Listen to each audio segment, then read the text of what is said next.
Welcome to the Kelly Cardenas podcast, where attitude is everything. On today's show, I'm very excited to have this young man, although he's a Browns fan and I'm an old school Oilers fan. We'll talk about that later. But what I loved about this man, we got a chance to talk for probably like last 5-10 minutes, and we were just chopping it up. And as we are, I asked him, do you have any titles? Do you have a title? I said that he should be known as the greatest man on earth and the best husband of all time. So his woman will always know that she's a lucky woman. And he kept telling me, no, I'm the lucky one. I'm the lucky one. And he said the only thing that he wanted to be known as is a good dad, a good husband, and someone who continues to get greater at those two things every single day. So please welcome to the show, Mr. Shannon Brown. How you doing, sir? Oh, it's good to see you, man. It's great to be able to have you here. I want to dive right in, man, because a lot of what you were talking about is exactly what my pop raised us on. My brother and I, from a very early age, you and my brother are very good friends. You guys both have good shaped heads. We talked about that earlier. And I got a misshapen one, so I get to, round out the group. But my dad always talked about the fact that if it was all about the family, and if it wasn't about the family, then it wasn't about anything. And this is something that I heard from you right off the bat. Where did this come from, Shannon? And this comes from a man who you've been married, has it been 23, 21 years? 22. 22 years. So Yes. That in itself, you deserve a Purple Heart. I bow to you, 22 years of marriage. So we're not talking, guys, to somebody who has a theory about family, but this is someone who actually lives it day in, day out. Shannon, where did this family value come from for you? I would say it came from my mother. She was a very family-oriented woman, and I learned that from her since I could start walking and talking. She always instilled, family first. It was always family first. No matter what's going on, it was family first. So I would say my mother, I would give her all the credit for that.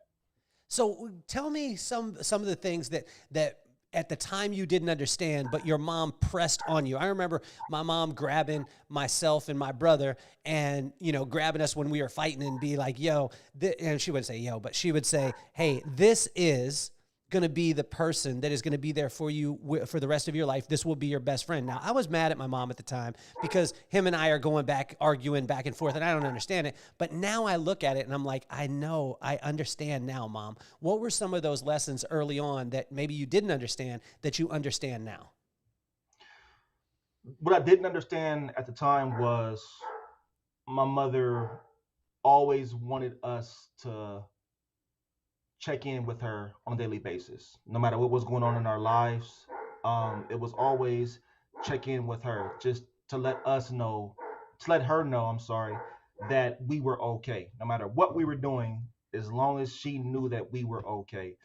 I remember I used to, back when I was coming up, I would always go to this park, and I would be there from sun up to sundown during the summers, of course. And she always said, hey, be in the house before the street lights come on. And if those street lights were starting to flicker on, I took a nosedive on the front porch just to make sure that I was in the house before those lights fully came on. And it wasn't necessarily like, hey, I'm trying to be hard on you. It was, there's a lot of dangers out in the world, and I just want to make sure that you guys are safe, because as a mother, I'm going to constantly worry about you, even though that I've instilled in you to, hey, be aware of your surroundings. If something doesn't feel right, probably isn't. So my family values just came from her always having a watchful eye over us. Me, I have 3 older brothers. How was the dynamic with the 3 older brothers? Are you in the middle? Or are you are you the baby? I'm at the very end. Okay, so you're the baby. Yes. Okay. I'm the baby. So and, talk to us about the dynamic between you and your brothers too, because I mean, brothers, I think, go through these stages. mm-hmm. Right. So I don't know if you did, but we went through him and I wearing the same jammies all the time and whatever. And then we get to a point where I start to act like I can handle my own. And then he had to show me that I wasn't handling my own. And then it went into this protection mode. And then it went into this like just partnership for us. How was the dynamic with you and your brothers? Well, between me and my oldest brother, he's 11 years older than me. So I didn't really get a chance to, I guess, be around him. I knew he was my brother, but I didn't really get a chance to be around him as much as I would like to.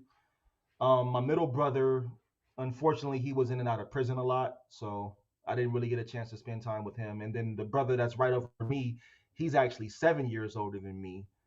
So he was kind of like doing his own thing a lot. But one thing that my mother instilled in all of them was you're gonna protect your kid brother, meaning me. I don't care what you have to do, who you have to fight, who you have to possibly kill. You are going to protect him. So my three older brothers always had that in mind when I was around them. It was never really sharing clothes or had hand me downs because I was so much bigger. And I think I passed my oldest brother was like about 6'4". I passed him when I was like maybe 12, 13. So it was never really hand me downs with them.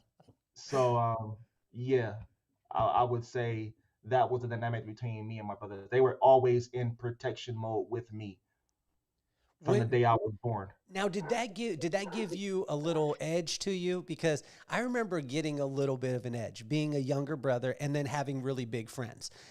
It gave me a little edge and probably a bigger mouth than I should have had. Now, you were bigger than your brothers, so I mean, Yeah. you were taller than your brothers. But did it give you an edge? Did it give you an advantage? Did you find, or did you? I mean, how did that dynamic work? No, I was always a real quiet kid. I was very, very observant. I didn't say much. I didn't want any problems with anybody. So no, I didn't have a mouth on me. No, I wasn't a bad kid. No, I didn't, you know, tease my brother when they were talking to girls or whatever the case may be. I just kind of just stayed in the background and just kept to myself. It didn't take much to entertain myself. So when you were talking about earlier about your brother, I want to dive into that part of it. You know, you said your brother was in and out of prison. How did that affect you? How did that connect with you, and what things did you see that maybe you didn't want to do, or did you find yourself gravitating towards different areas? No, it was times where we were allowed to visit him every 6 months. So when we went up to the prison to visit him, I was still very young when that happened. He would always tell me, "Don't wind up in here." I've Hmm. I've made mistakes in my life, so I guess you could say that he's the one who taught me not to go down the road that he went down. And every time I saw him, or he would write letters, write letters to my mom, and he would always mention to my mom to tell me, don't go down that path. Don't go down the path that I went down.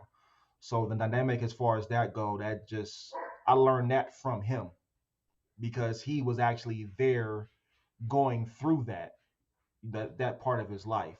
And he always told me to stay away from that. So Shannon, you've been married 22 years. How old were you when you met your wife?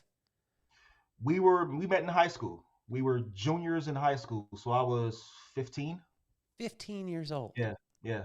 I met her like, yeah, 15, 16 years old. So, what advice would you give to the young people out there that are um, you know maybe starting in a new relationship? You know what I'm saying? But Mhm. please don't give my daughter the advice of like, "Hey, I was 15. I'm still married. You need to hook up. You need to stay with that person you're with at 15." Because most people make boneheaded decisions at 15 years old with their relationships. You seem to seek out something that was long term. I mean, even for like the small amount of time that we've got a chance to talk today, you can see that your demeanor is looking long term. Like, what were some of the things that you saw in your wife early on that you started to say, hey, this is going to be something that will last a long time? Um, Early on, I didn't see it at all. I just always knew that she was one of the most intelligent people that I've ever met in my life. And I knew that if I was gonna wanted to be with somebody for the rest of my life, then they couldn't be an airhead, if that makes sense. Yeah. So that's what I saw in her early on. And The reason why we're still together to this day is because we pushed each other, and we both understand that I don't care if you get mad. This is what's going to work for us long term. We have to do it this way. So she gives me her opinion on if we're planning for something, and vice versa. So the dynamic in my marriage, and I'm not saying this works for everybody, but the dynamic in my marriage is that, in my relationship, is that you have to push each other to be better, not pushing each other to nag each other or get on each other's nerves, but to be better. And it has to be an everyday thing. And there's going to be times where they're going to push you and you're going to get upset, but you have to recognize that they're doing it out of love, and they're doing it to better you guys bond, to better you guys relationship. So that's the advice that I would give to young people. If you don't have a partner by your side to push you, then you don't have no reason to be with them. Mm. What were some of the lessons that you speak about your mom? And it's almost it's amazing, Shannon, because when you speak about your mom, like your everything changes with you. Like I don't know if you noticed that, but like your physical countenance changes. You know, there's a joy about you. There's a love. You can feel it, right? Now, Right. what were some of the things that your mom taught you about relationships? Maybe it wasn't something that she was saying, but something that you were watching her and making sure, because I believe that every great man or great husband or great father got to see something in their mom, or their mom helped to be able to impress that. What were some of those things for you? My mother would not give you her opinion unless you asked for it. She was a phenomenal listener. I don't know what it was, but it seems like she could fix everything. If you came to her with any given problem, she knew how to fix it. And at the same time, she can also, if you made a mistake, she would make you feel like, first of all, you didn't have a comeback. If she told you the mistake you made, you didn't have a comeback. You couldn't argue with her because her words were so articulate in what she was saying to you. And she just gave you a different perspective when she talks to you. So that's what she kind of instilled in me, just to look at it from a different perspective. And number one, she was a great listener, didn't give an opinion unless you asked for it. She was not a gossiper. She did not do that at all. And she was very, very understanding. Wow. So she understood anything that you could throw at her. She understood it because she always looked at it through a different scope. Shannon, where was your pop growing up? Um, I knew him, but I didn't know him. So it was kind of just me and my mom growing up. Okay. How did Yeah. that now? How did that affect you? Because growing up with a with a single mom, she's playing kind of both roles. Was there Right. another? Was did she have? Did she remarry or No, no? never remarried. Okay, so she's playing both roles. She's got or she got four boys. Right. Talk to us about this dynamic, and also too, I think it's huge, because what made you go down the road that you did? Because a lot of times when a person's raised in a single family or a single parent home, they Mhm. have the tendency to just continue that cycle. Why was it important to you to break that cycle, be able to look at it? And I mean, everything that you've talked about today is about being a greater husband, being a greater dad, and continuing to, develop yourself and be better every single day at that. Why Right. was that? Like, talk to us about that crossroad, and why you chose the way that you did. Well, it was never really a crossroad. Like I said, my older brothers always they were protectors of me, and they always told me not to go down the path that they went down because they chose different paths. But they always told me, don't go down this path that we're going down. Even in the neighborhood that I grew up in, the the local, I guess you could say, the local drug dealers, the local gang members, they always, I don't know what it was that they saw in me, but they always guided me down the right path. Just like, hey, don't do this because there's so much potential in that we see in you for you to go off and be great. So I guess the dynamic of me growing up in a single household, it never really affected me. I mean, I did sometimes wonder why my dad wasn't around, because he was around for my older brothers. But when I came along, it kind of like he kind of like left the picture.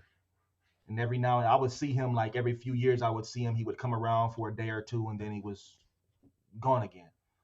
So my mom just never let me go down that path. Even with three older boys, even with playing both roles, she never let me go down that path. So with not having a father, who was that male presence?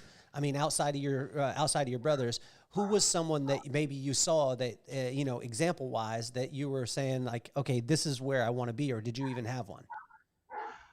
Yeah, I had actually a few that I had that I considered mentors or role models. A guy by the name of Fred Greer. He was a real big part of my life. He was actually a deacon at a local church, and he would always go play basketball at this gym that I used to always go play at, and he would always give me words of encouragement. Another guy, Cecil Hammock. He was actually a head security guard at my high school. He mentored me a lot. Um, Always was positive around me, but he was always tough on me. And at the time, I didn't understand why he was being so tough on me, but he was kind of connecting. He was kind of connecting what my mom was trying to instill in me. Hey, don't go down this path. Hey, always be humble. Hey, um, always try to be a better version of yourself. Be kind to everybody, because you never know what a person is going through. That's what he instilled in me. And my pastor growing up, I don't know how many years, Bishop Johnny Young. He was a real big inspiration to me as well. And of course, my uncle, my mother's brother. He was real hard on me, but he taught me the value of work ethic. He was a very very hard worker, and that's what he instilled in me. So yeah, I had male influences in my life, so I wasn't just totally alone. It wasn't just my mother.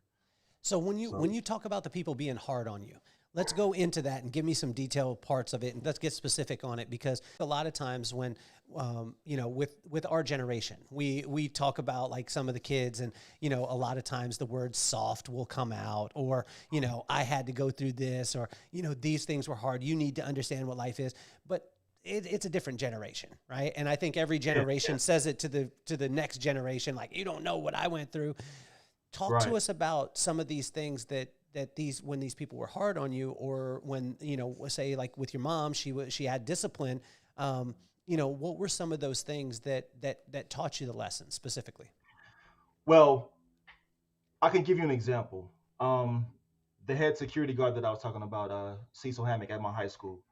There were times where I didn't want to go to school. My mom worked early in the morning, so by the time I get up and get ready for school, she wasn't there. She was already at work. So that meant, well, she's not gonna know if I went to school or not, because back then we didn't have cell phones and getting emails from the school when you missed class or something like that. It wasn't like that back then when I was growing up. So I remember one day, my mom had left for work. I didn't feel like going to school, so I'm like, I'm gonna sit here and eat and watch TV all day. Knock on the door. I'm not answering the door. I don't care who it is.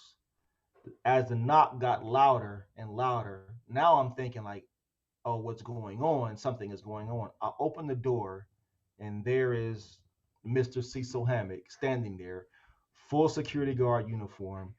He snatches me, puts me in his squad car, takes me to school, and he went to all of my classes with me that day. So that's what I mean by being hard on me. And and when my mother got off work, he brought me home from school that day, and he told my mother that I didn't go to school, and what he did to me made me go to school. My mother was like, "Thank you." And if you have any problems out of him, you let me know. That's what my mother was saying to him, and he's like, "We're not gonna have no problems out of him. He's gonna be fine." So that was the best example that I can give you of them being hard on me, but it was what I needed, because that taught me, hey, when you don't feel like doing something, that's when you need to do it the most.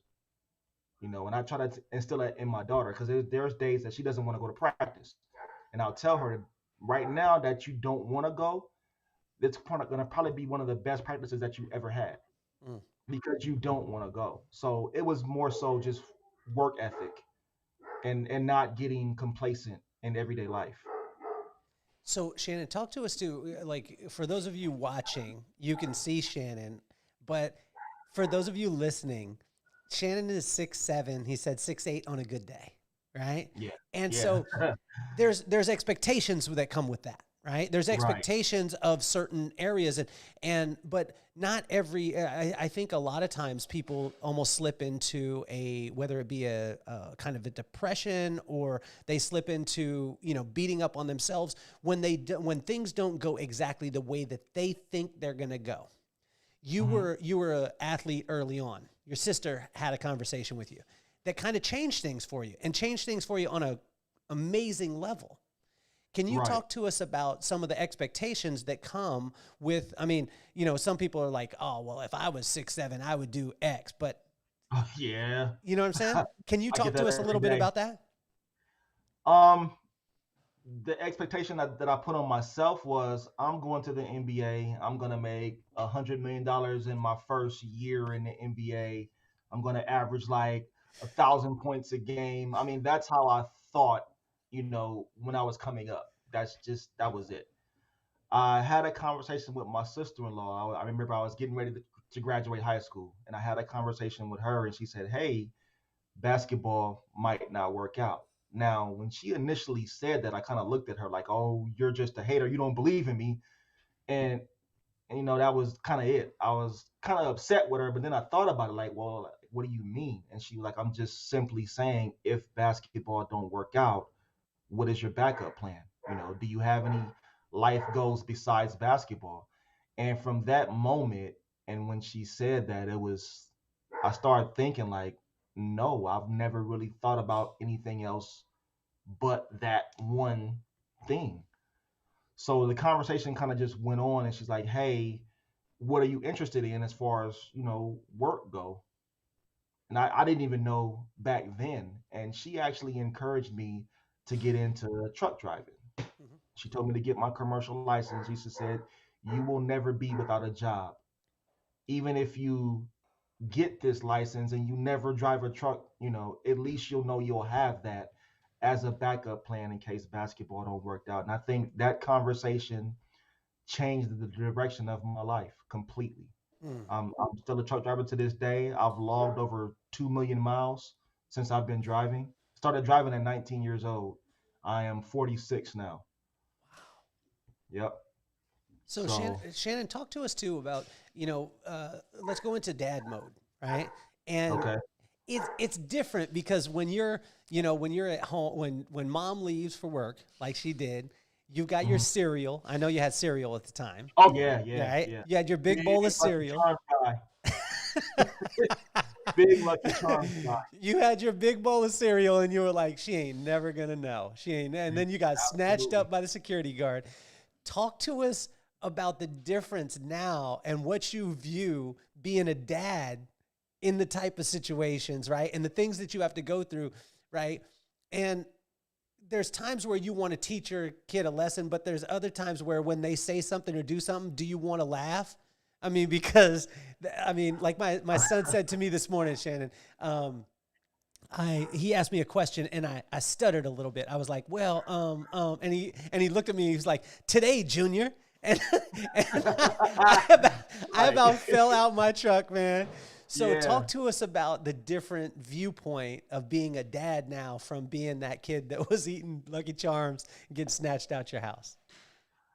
Um, I have daughters. I have two extremely beautiful daughters, and I am an absolute wreck every time they leave the house. If I'm somewhere, if we're in a mall just walking and I see some little young boy looking at him or something like that, I instantly go into rage. I don't know why it's like that. It's just I have no idea. I'm just so protective of them because they're so beautiful, they're so intelligent, and I don't want to I don't want some young boy to come and wreck that. Mm. So they always have to pull me off the ledge, take the gun out my hands. Like, dad, is gonna be okay. You've taught us values. You've taught us to respect ourselves first above anything. So like we got this. Calm down. So, and I want to be mad at them for saying that, but it's like, yeah, I did teach you that. God, I'm glad that's my girl. You know, my son, he's always been independent. Like his whole life, he's been very, very um independent. Not distant from us, but just really, really independent. And you sit and if you ever have a conversation with him, he's just he's so wise beyond his years. He's a very, very intelligent kid, and he always tells me like I get my work ethic from you, dad. I always get my work ethic from you. And I was like, well, okay, that's good because you didn't get your smarts from me. That came from your mother. Absolutely all day long. That came from her. But he always gives recognition to what I instilled in him as far as just work ethic. He's always my daughters, they've always told me that, hey, you taught us right. We're okay. We're gonna be okay. So I think that is just them letting me know kind of silently, like, hey, dad, you okay. You're doing a good job.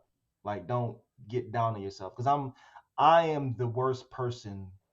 I'm my own worst critic, if that makes sense. Yeah. I always, I don't know why I do it, but I always beat myself up because I want to just live my life the right way. And what others may think is the right way, I may think is the wrong way, and vice versa. So I have a complex about, did I do this right? Did I say this right? And I always have a complex about that. I'm pretty sure after this interview, I'm going like, I shouldn't have said that, or maybe I should have said that. It's gonna happen. So yeah, Shannon, as far as yeah. Shannon, how did you find right for you?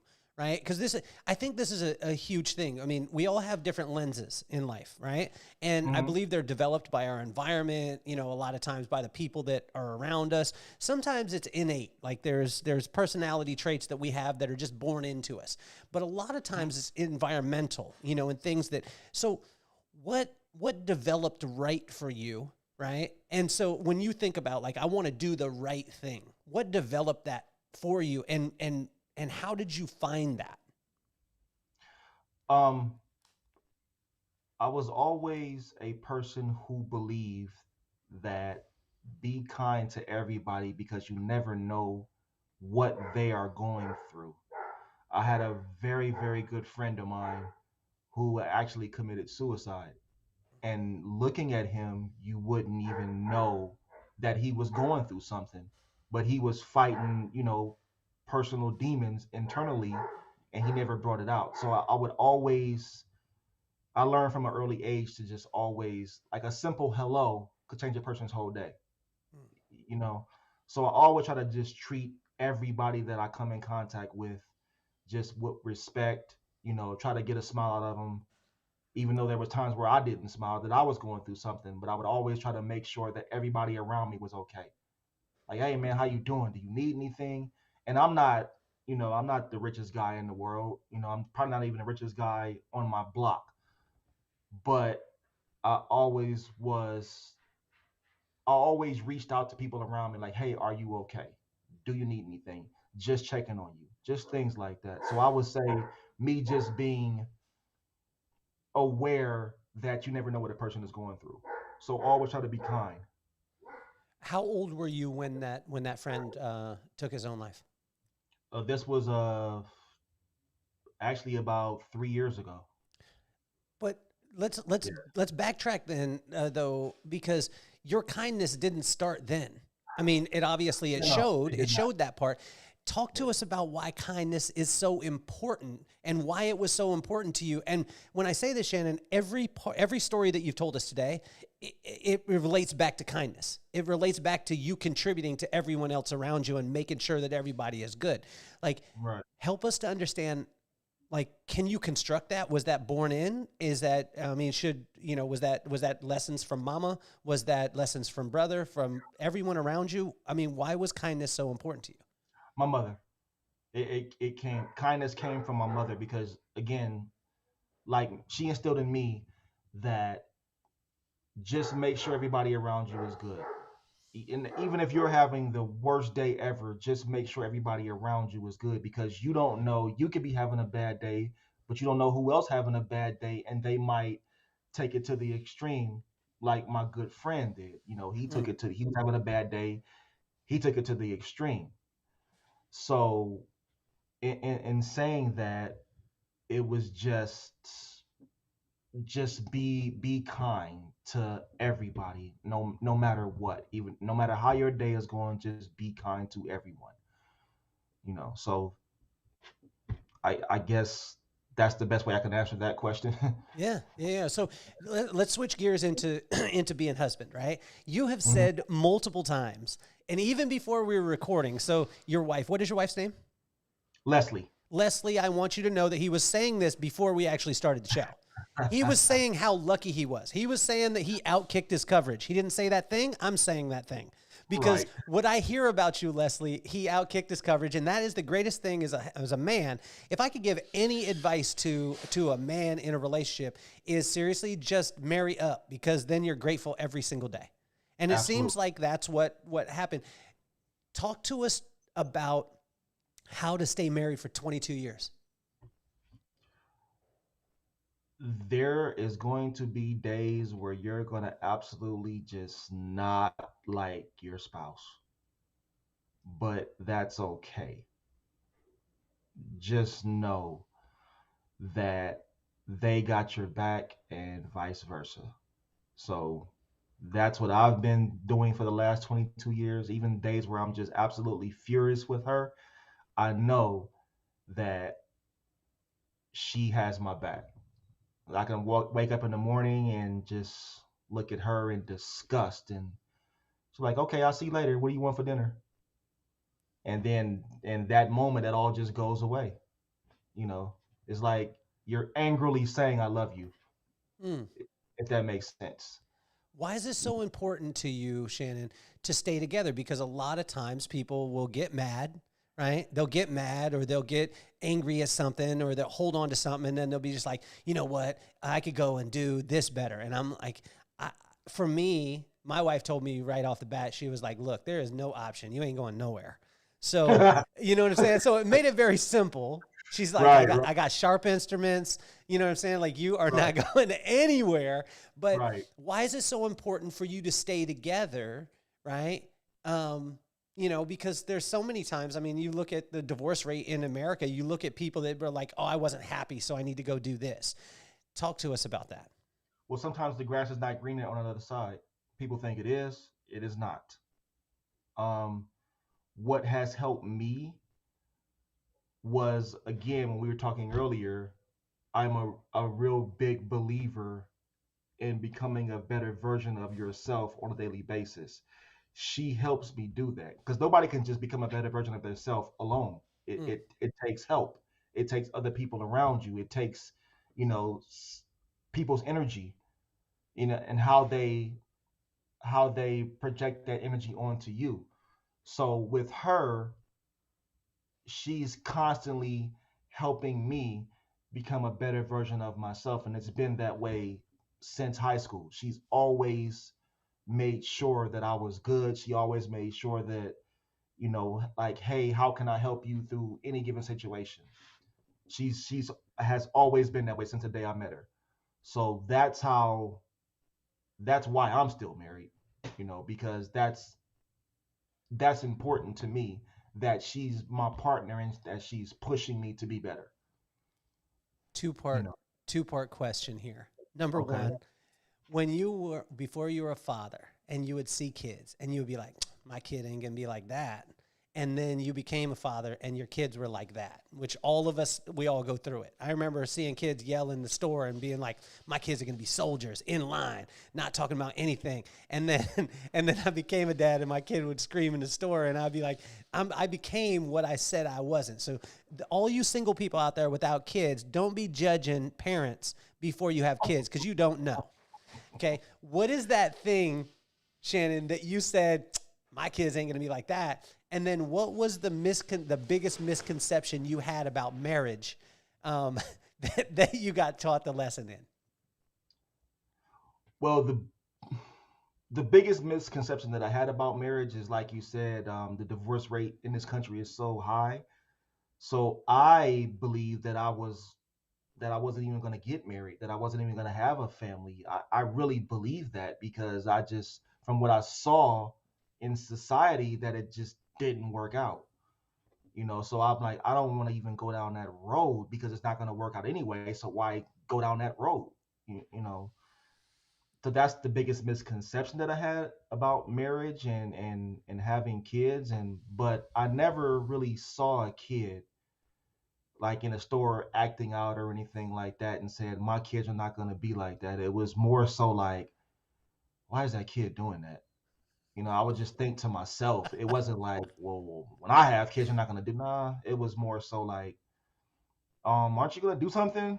Like, hello, you know, kids is tearing up right now.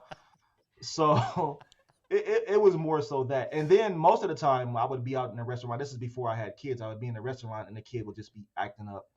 I'm the type of person that would go like a baby if a baby is crying, for instance, like at a restaurant or on an airplane or something like that, a baby just crying. I would be the type that would walk up to whoever's trying to get that baby to calm down, and I would ask to hold the baby, or I would make a funny face, or I would make a funny noise, just try to get that baby to calm down, even a little kid. So I kind of use my size to my advantage because when people see me out in public, like, wow, that's a big man. So as far as a little kid go, I'm like, I'm huge to a little kid. So that usually gets them to just instantly stop crying. Now they're focused on me. Now I can kind of calm them down, and whatever they were, fussing about, it kind of just goes away when they see me. Now I've done that a lot, and I've never got rejected by the parent that was. I remember a funny story. I was on a plane once, and this is before I had kids, and baby was just throwing a fit. I don't know what it was, but this baby was absolutely just. Everybody on the plane was getting ready, like they was pulling out like knives. They was getting ready to murder this baby. I got up out of my seat, walked over to the woman, and it was a young girl too.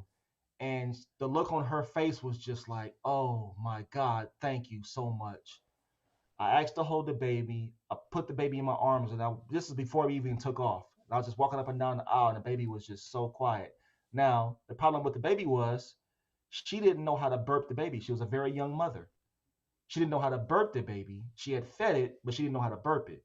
Put him on my shoulders, burping, and this burp could be heard throughout the heavens. It was immaculate. I saluted this baby.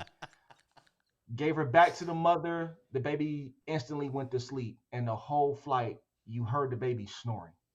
And everybody, as we were getting off the plane, we got to our destination, we are getting off the plane. And as I was walking down the aisle, everybody was just clapping their hands.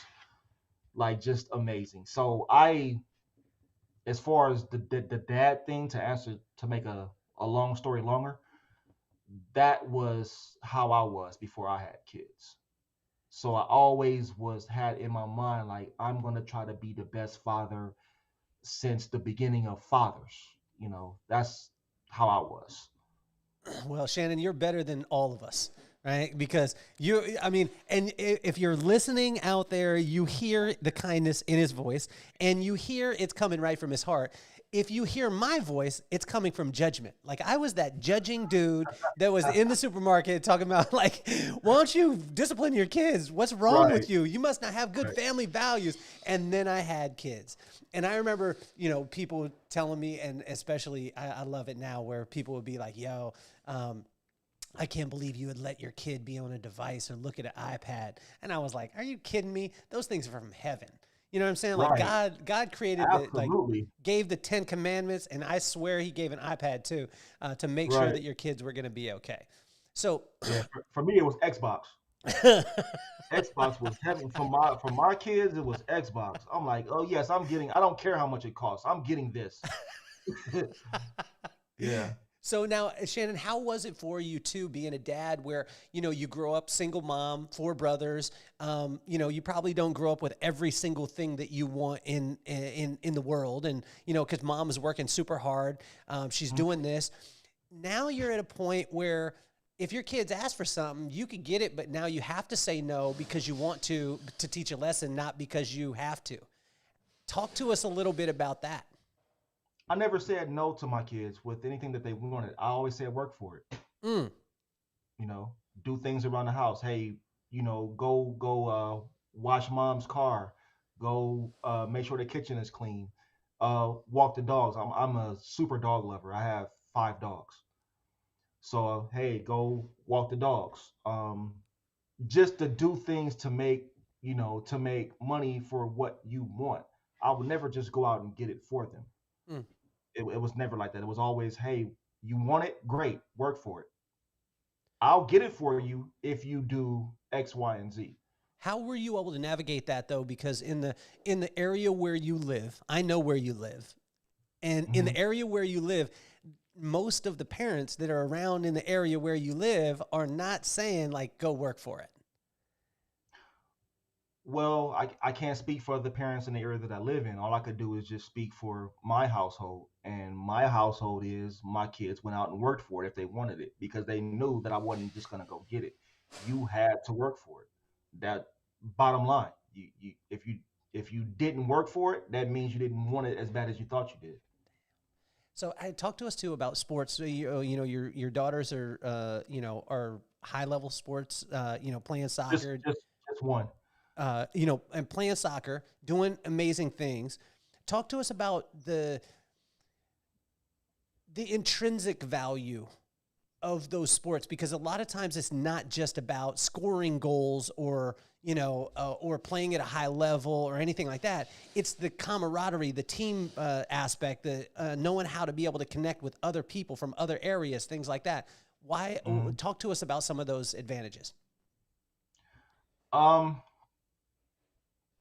well, to start from the end and go back to the beginning, your brother, I've developed, I believe, a lifelong relationship with your brother and his family because of sports.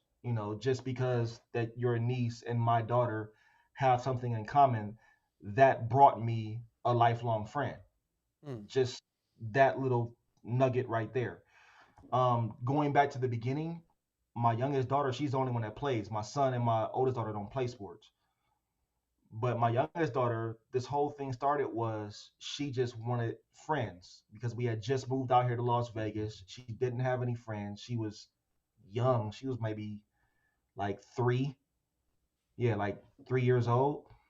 And all she wanted was friends. And she was a lot like me. She didn't talk much. She didn't really know how to make friends. She was very, quiet, really shy kid.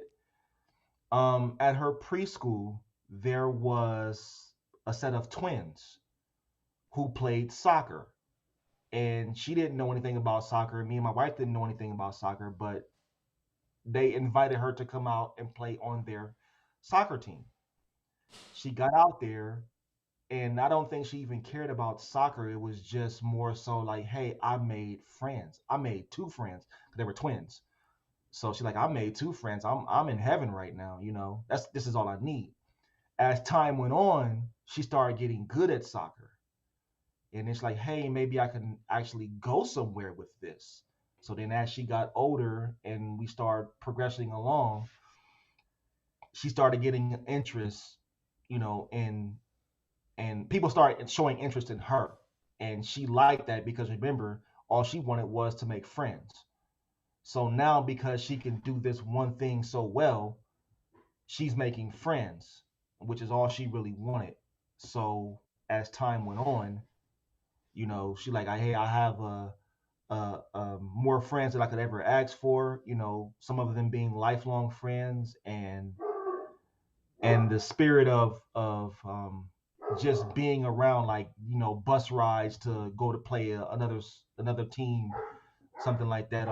Going to hang out together away from soccer, having sleepovers or things like that. That really was what got her to be where she's at right now. What is your So what does your daughters not know that their dad thinks about them? What don't they hear enough? from me Mm-hmm. to them, Yep. um, that's a great question. I don't, I don't know, because I constantly tell them I love them. I constantly tell them, like, I'm not afraid of prison if somebody brings harm to you. I'll gladly do the 20 years if somebody brings harm to you. So they know. But what I don't tell them enough is that there were times where I didn't have it, but you got it. You understand what I'm saying? Mm-hmm.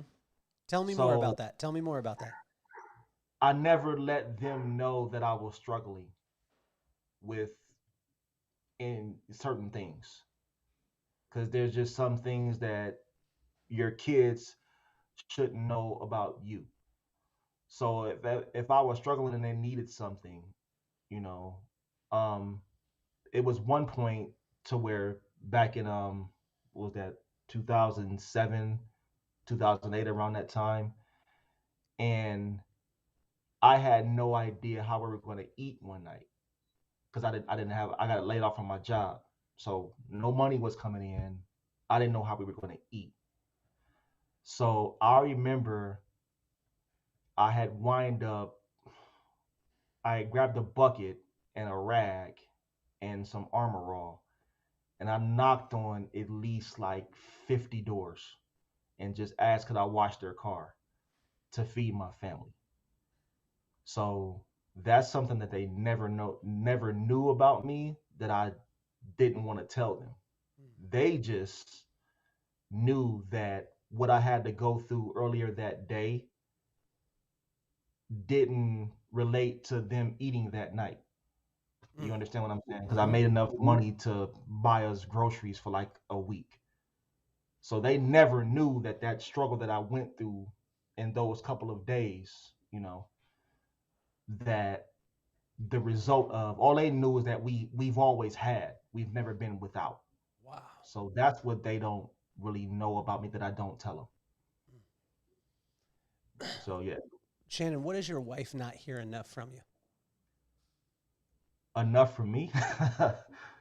um, Like if because say for instance with my wife, I think number one, I think my wife's a superhero. Number two, I think that she is the greatest amplifier of every single person and every single thing that she could be around. Everyone who's around her gets better. She taught me how to love. I didn't know what unconditional love was until I met her and I saw it and I watched it. To watch her, I watch her in awe every single day because she whatever she sets her mind to, she can go at, and she's 100% in that place. And then she extracts herself. So she'll be a mom, then she'll be a wife, and then she'll be a business owner, and then she'll be an entrepreneur. I mean, she does all these things, but she's only focused on that one thing at the time. She gives 100%. right, Sometimes she doesn't hear enough of that from me.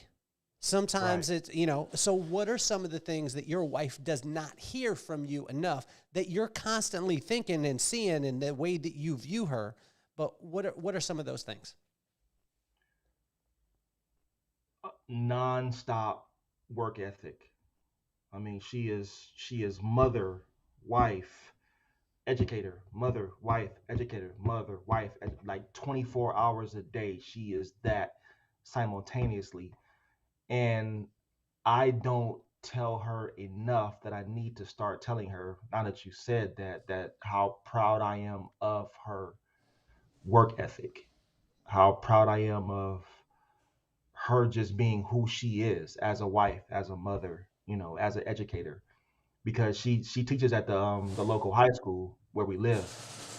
And countless kids after they graduate, they always come back and they'll say like, Mrs. Brown was my favorite teacher. Mrs. Brown did this for me. Mrs. Brown said this to me and it changed my life. Like this is every year where kids come back. We could be out in a restaurant, or we could just be out in a public place, and there's always this young woman or this young man that runs up to her, Mrs. Brown, gives her like this huge hug and so happy to see you. It's a lot of that going on in our everyday life. So just I'm in awe of that because that's how I want to be, you know, looked at as. Mm. I want people to be happy to see me when they see me. So for her, I think that's what I'm most in awe of her, and I don't tell her that enough. Like I'm really in awe of her just by how people interact with her, especially like young kids, because she said or did something for one of those young kids that it's helped them along the way, no matter what that is. So So, yeah. so Shannon, when throughout the whole time that we've been talking, again, Mhm. like family, values, kindness, this has been, I mean, and it's amazing because your story, even though I'm asking different questions, all of Mhm. your answers come back to being kind, come back Yeah. to being a great father, come back to being a great husband, and come back to becoming better every single day. Can you give some actionable items to some people out there that they can do to continue to get better every day? Because we hear this a lot. We hear it through social media. We hear it through, oh, you need to grind, you need to do this. But most of the time, I would say 99% of the time, no one's given actionable items. They're just rah, rah, rah in you. But what are Mhm. some of the things that a person could do on a day-to-day basis that they could become a better husband, they could become a better father, they could just be kinder as a person? Follow through every day on what you tell yourself you're going to do, whether that be mentally or physically. If you're gonna go hug 10 people, go hug 10 people. Don't hug eight. So I would say that every day just wake up and have a goal, if not more, every single day. Just and make sure you follow through on that goal. And goals don't necessarily mean like I want to make $100,000 a day. That's okay. That's a great goal, but how many people are going to actually do that? No, say I want to make $10 a day and go make that $10. That's a small accomplishment. People they kind of disregard small accomplishments. They always thinking huge out of this atmosphere accomplishments. And when people don't reach those accomplishments, they get discouraged and they become complacent in life. You know, me, I don't do that. I'm super happy with just accomplishing small goals every day. So every day I wake up and try to accomplish just little small goals. Whether it be like, hey, I'm gonna go find a homeless person and I'm gonna buy him lunch, or hey, I'm gonna stay an extra couple hours at work today, not because my supervisor asked me, just because I'm just gonna do that. Just setting a small goal for yourself. So my advice would be just to be thankful for the small goals, not just the big ones. Shannon, also too, a thing that a thread throughout everything that you've talked about today has been perseverance, right? Has Mhm. been, when you come up against a wall, when you don't have food for your children, which that story by itself, I gotta clip that one out. I mean, to hear the love of a father, to grab some Armor All, a bucket, and go wash cars to make sure that your family eats. I mean, Right. I just my hats off to you, man. And perseverance is something that you have the ability to keep going. That perseverance is also something that you've had to have in your NFL fandom, because being a Browns fan causes you to have a lot of perseverance. Can you talk to us about, can you talk to us about being a Browns fan? Because that is one of the toughest things. including marriage and fatherhood, of being able to stay true to. And I see the Dog Pound sweatshirt on right now. I Yeah, see you yeah. representing Cleveland. Talk to us about the Browns. Oh, perseverance. I wouldn't have used that word. I would use optimistic because I am the most optimistic person you'll ever want to meet. And when I tell people when they meet me, somebody that may be a pessimist or maybe speaking negative energy into the atmosphere, like, hey, I'm a Browns fan. You really can't come at me with negativity. I'm a Browns fan. So I am the most optimistic person out there. Like, hey, I can't fly. Nah, I think you can. I'm a Browns fan, so I am the constant optimist. I, That's just who I am. But it was the Browns were my very first professional game that I actually went to up at the old Municipal Stadium in Cleveland, Ohio. I think I was maybe 5 years old, and a good friend of my mother, he was a huge Brown fan. He took me to the game. My mother had to work, so she couldn't go. She was a Browns fan also, but he actually took me to the game. He had extra tickets, and he took me.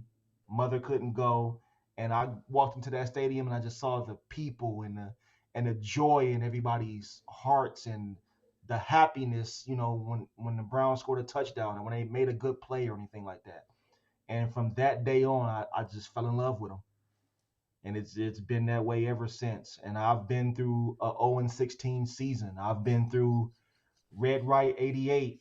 I've been through the drive. So I and I don't like John Elway to this day. I've actually met John Elway once, and I told him, like, you tore my heart out.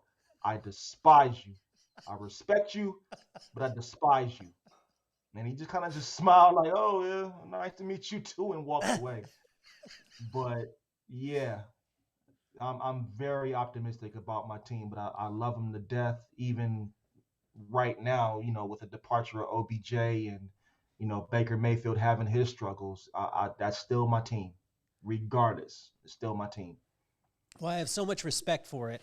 I'm an Oilers fan, as I told you before, now a Titans fan. Right, And right. our buddy, you need to ask my brother about him. His name is Johnny. Shout out to Johnny out there. He's been my friend since I was in fourth grade. But Johnny jumped ship. He was a Dolphins fan and then switched over to the Saints. I was like, you can't do that. So we still give him the business because we believe in our crew that if you were that fan, you stick with that team. You know what I'm saying? Absolutely, And you absolutely. do. And I want to congratulate you on that, Shannon. And Johnny, if you're listening out there, you're a Dolphins fan. The Saints aren't your team.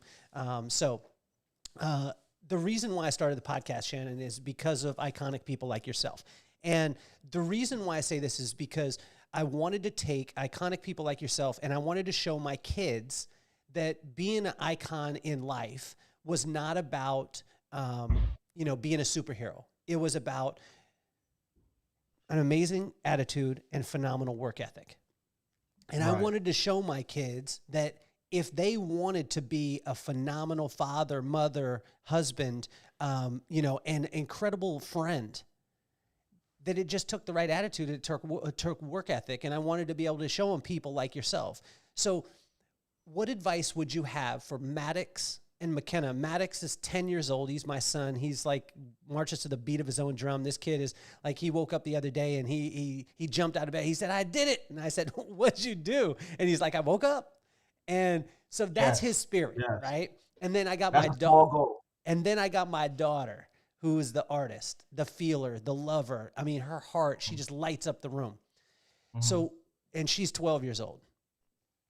What advice would you have for Maddox and McKenna? And if you could use both of their names, it would be amazing. Maddox and McKenna. McKenna, never change who you are for anybody. Keep being you. You're gonna always have you can't please everybody. Don't try to. It'll never work. I am 4 times your senior, and I can tell you I have not pleased everybody that I've come in contact with in my life. So to sum it up, be who you are. Everybody else is taken. So yeah. Shannon, it has been an absolute pleasure to have you on the show. For anyone out there, like for me, I don't have asks. If you know, and if you're a fan of the podcast, you've been listening to the podcast for over the last year and a half, I'm not an ask guy. The only ask that I have is that if you got any value from Shannon, I want you to share it. And I know every one of you that sat down and listened to Shannon or got a chance to see Shannon, you got crazy value out of this. You need to be kind. You want to be the best father you could be. You want to be the best husband you could be. And I believe that that's going to make this world a lot better place. I said perseverance. He said optimism. Right. And, I want to thank you, man. I want to thank you for being so authentic, because we need better fathers out there. We need better husbands out there, because Absolutely. that's going to grow that next generation. Right. Shannon, as we finish up today, what do you want Shannon's legacy to be? When people talk about you, whether it be, and I don't even think that it's about you being gone, but when people talk about Shannon Brown, what is the gospel you want them to preach? That I was a good friend. I don't even want great. I don't even want phenomenal. Just that I was a good friend. And he always made sure that I was okay. No matter who's saying that, that's what I want my legacy to be. Like, this guy was a phenomenal friend, or a good, really, really good friend. Wow. And I want them, I the best word that I can think of is I want them to pay the friendship forward. So if I was a good friend to you, go be a good friend to someone else, no matter who that person is. And I always think that you could be rich without any money in your pocket. So that's what I want my legacy to be. Mission accomplished, Shannon. That it's amazing, because anybody out there listening, anybody watching right now, Shannon has already accomplished what he set out to do, but he continually wants to be better. And I think that is such a phenomenal example, not only as a man, but just as a human being. So now's the time where you click the links, you patronize all the sponsors, you do all the things that you need to do. But the ask that I have for you today is I want you to share this. If you have any friends that are in young relationships, you have any young fathers, young mothers, I want you to share this conversation with Shannon. I want you to share that with them, because I believe it can affect and impact their lives in such a positive way. And I want to thank you again, Shannon, for being on the show. You have been absolutely phenomenal, man. I can't wait to have you on again and talk more about the Browns, talk more about the Oilers, and just be able to spend time, because I'm going to force you to be my friend for the rest of your life, man. Oh, absolutely. I welcome that. I really do welcome. And again, thank you so much for having me. Like I said, I never really looked at myself as an icon or this just superhero or anything like that. I'm just a normal, hardworking, humble dude, and I really appreciate that you had me on your show to I guess to just get that out there into the public, because I don't want to say I'm a nobody, but I'm just a person that just wants to be better, and I think more people should do that. Just want to be a better version of you every day. Well, Shannon, you are a superhero to us all, man. You are an icon, and that's the true meaning, is that you make every single person better around you. So I want to thank you, man, and you're officially off the hot seat.